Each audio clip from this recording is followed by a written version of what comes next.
खबर के साथ निकाय चुनाव को लेकर आज प्रचार का आखिरी दिन। आज शाम 5 बजे थम जाएगा चुनावी शोर। डोर टू डोर ही कर सकेंगे प्रचार। चुनाव प्रचार में उतरे कई दिग्गज नेता। निकाय चुनाव में बीजेपी कांग्रेस का जीत का दावा। दोनों पार्टियों के मैनिफेस्टो में जनता से बड़े वादे। 10 मई को वोटिंग होगी, 13 मई को आएंगे नतीजे। 3 नगर निगम, 1 नगर परिषद, 3 नगर पालिकाओं में चुनाव होना है।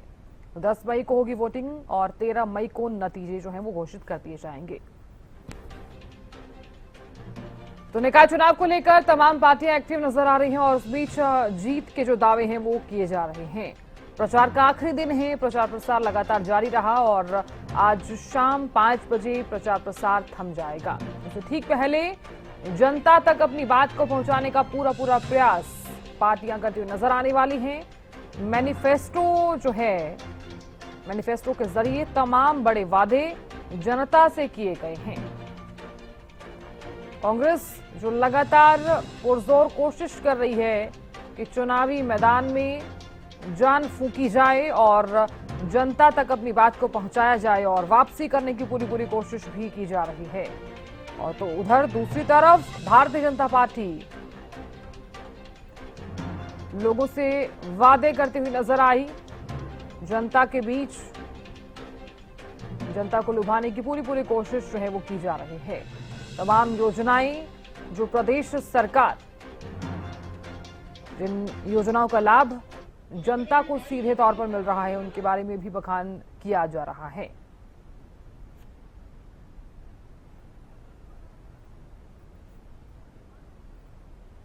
तो निकाय चुनाव को लेकर आज प्रचार का आखिरी दिन है। 10 मई को वोटिंग होनी है और 13 मई को नतीजे जो है वो घोषित किए जाएंगे।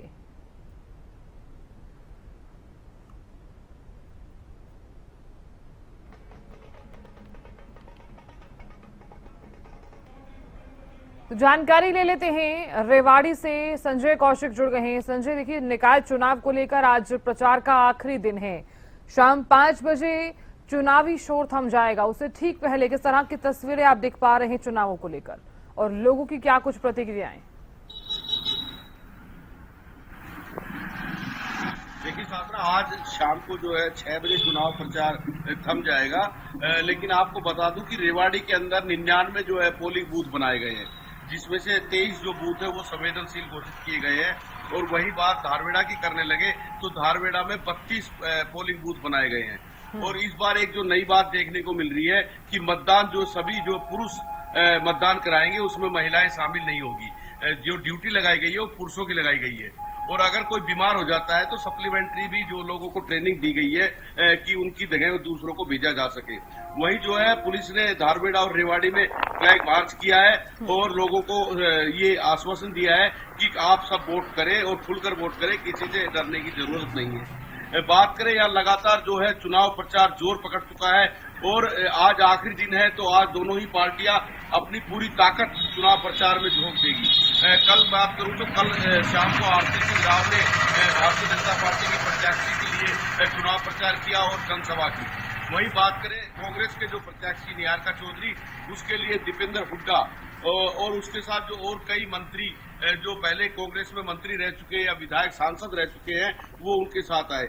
लेकिन कल एक बड़ी घटना हुई है जो साधना में आपको बताऊं कि जो यहाँ से सतीश यादव है, जो पूर्व जिला प्रमुख है और विधायक आम आदमी पार्टी से विधायक के जो उम्मीदवार थे, और साथ ही साथ जो उनकी पत्नी है, उन्होंने जो पिछली बार निर्दलीय चुनाव लड़ा था चेयरपर्सन के लिए और दूसरे नंबर पे रही थी, उन्होंने जो है निहारिका चौधरी को अपना समर्थन दे दिया है और आज वो राहुल गांधी के सामने कांग्रेस को ज्वाइन भी करने जा रहे हैं। तो ये एक बड़ी जो बात हुई है रेवाड़ी में कि शकुंतला भांडोरिया निहारिका चौधरी को समर्थन दे चुकी है। वहीं आज जो है सतीश यादव ने भी कल निहारिका चौधरी को अपना समर्थन दे दिया है। वार प्रतिवार का दौर लगातार जारी है। दोनों ही पार्टियां एक दूसरे पर वार कर रही है। अब देखना होगा कि 10 तारीख को मतदाता किसकी वोट डालते हैं और 13 तारीख को किसके सर ताज पहनाते हैं। जी साधना। बिल्कुल संजय, क्योंकि मैनिफेस्टो के जरिए तमाम बड़े वादे जनता से किए गए हैं, लेकिन डिपेंड जो है निर्भर जनता पर ही करता है। लोक लुभावने वादे दोनों ही पार्टियां करती हुई नजर आई हैं, लेकिन ऐसे में जरूरी ये हो जाता है कि इन वादों पर जनता कितना भरोसा करती है और ऐसे में निर्दलीय उम्मीदवारों की एंट्री भी जो है वो त्रिकोणीय मुकाबला दिखाती हुई नजर आएगी।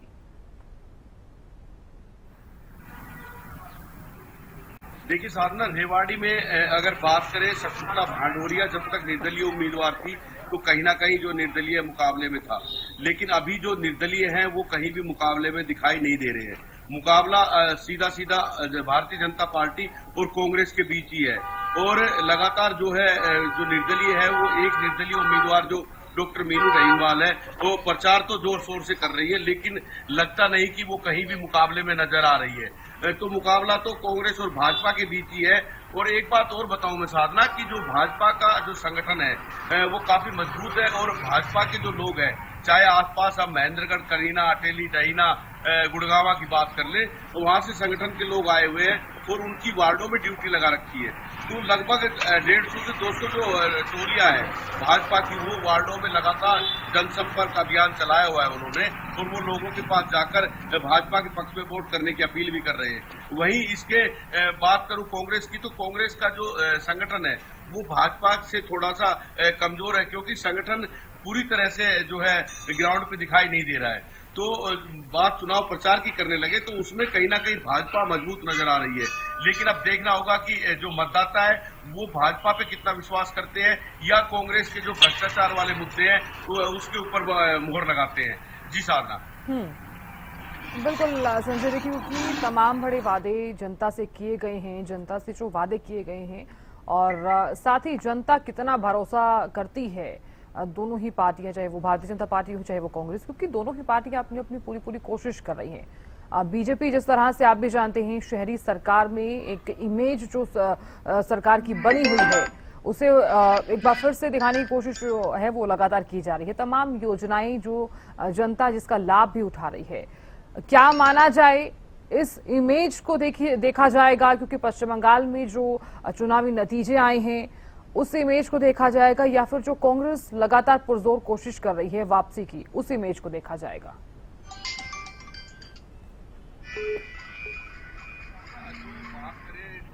भाजपा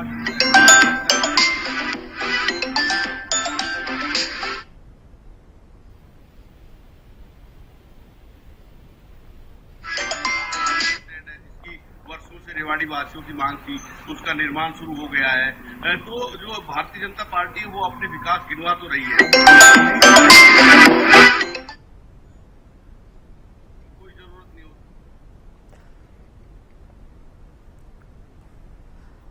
बिल्कुल संजय, मैं लौटूंगी आपके पास और लगातार जानकारी भी लेते हुए नजर आएंगे। तो देखिए, जनता के असल मुद्दे गहन पर भी नजर डाली जाए तो और बीजेपी की तरफ से क्या कुछ मुख्य वादे किए गए हैं चुनावों को मद्देनजर देखते हुए, इसका भी लगातार जिक्र किया जा रहा है ग्राफिक्स के माध्यम से। तो देखिए, निकाय चुनाव को लेकर आज प्रचार का आखिरी दिन है और ठीक 5 बजे चुनावी शोर थम जाएगा।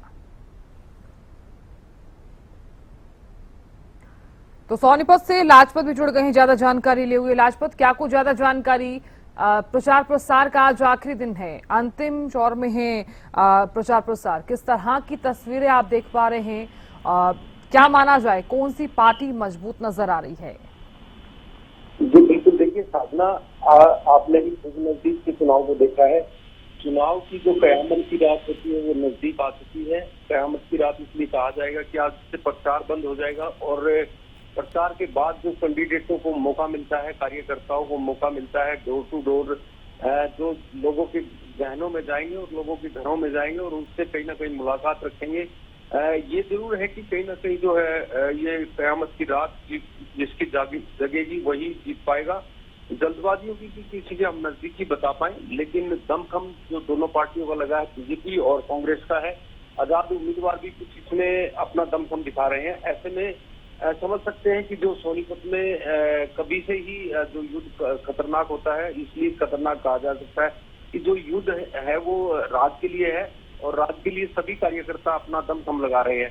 सबसे बड़ी बात होती है कि जो कार्यकर्ता होते हैं वो मजबूत रीढ़ के हड्डी होते हैं, और वो कार्यकर्ता किस तरीके से लोगों से रूबरू होते हैं, एक दूसरे से मुलाकात करते हैं। क्योंकि कैंडिडेट तो जो अपने प्रचार के लिए घूमता ही घूमता है, लेकिन उसके जो साथी होते हैं या उनके जो कार्यकर्ता होते हैं वो मजबूती दिखाते हैं। विपक्ष को भी कमजोर ना माना जाए, क्योंकि कांग्रेस पार्टी भी जरूरी है, क्योंकि विपक्ष होगा तो ही लोगों की आवाज सुनी जाएगी।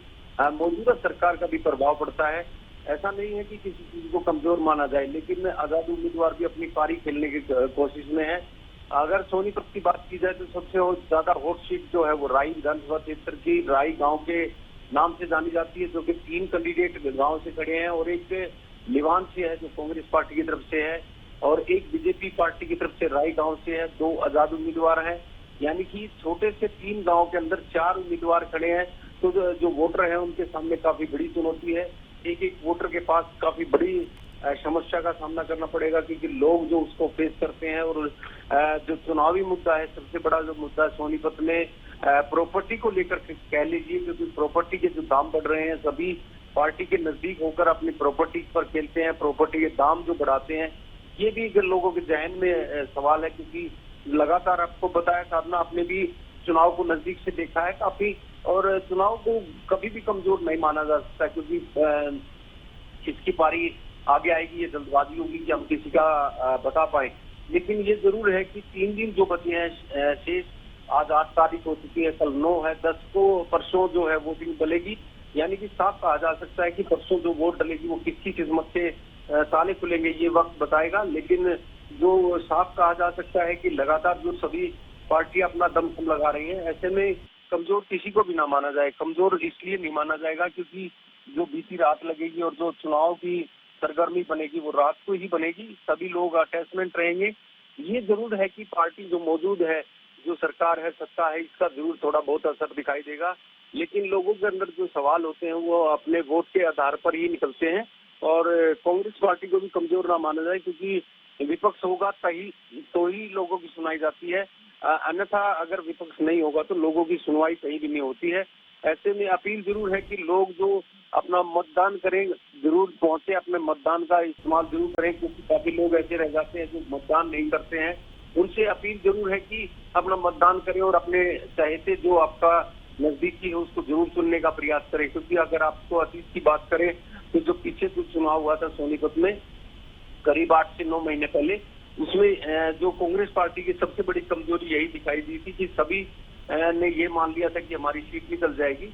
लेकिन अब की बार जो कांग्रेस ने भी मजबूती अपनी दिखाई है, मजबूत करने के लिए पूरी प्रयास है। लेकिन अब की बार बीजेपी भी अपने आप को कमजोर नहीं मान रही है, क्योंकि अगर 8 नंबर वार्ड की बात की जाए तो सबसे बड़ी साख जो लगी है वो बीजेपी की साख लगी है। क्योंकि जो टिकट दी गई है वो बहुत ऐसे युवा को दी गई है जिससे पूरी पार्टी का दमखम लग चुका है।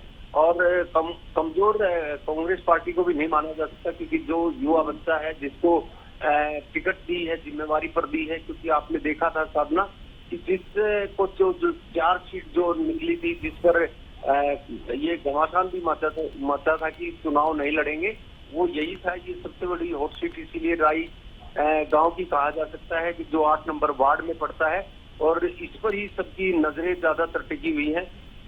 और सोनीपत में लगातार जो है चुनाव की सरगर्मियां दिखाई दे रही हैं।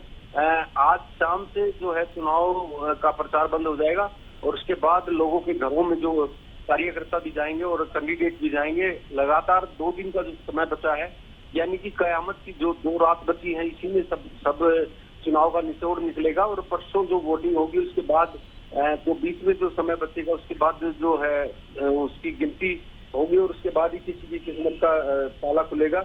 और सोनीपत में सबसे बड़ा मुद्दा एक ये भी दिखाई दिया है कि निगम जब से बना है तो लोगों के लिए काफी परेशानी रहती है। और निगम में प्रॉपर्टी जो है वो अवैध कॉलोनियों का सबसे बड़ा खेल दिखाई दे रहा है। अवैध कॉलोनियां बसाई जाती हैं, लेकिन निगम कोई इस पर कार्रवाई नहीं करता। प्रॉपर्टी डीलर जो होते हैं वो पार्टियों के नजदीकी होते हैं, और प्रॉपर्टी का जो खेल कर रहा है वो लगातार सोनीपत में दिखाई दे रहा है। क्योंकि दिल्ली के नजदीक होना और दिल्ली के नजदीक होने की वजह से जो लोगों के जहन में सवाल है वो कहीं ना कहीं वोट का रहता है।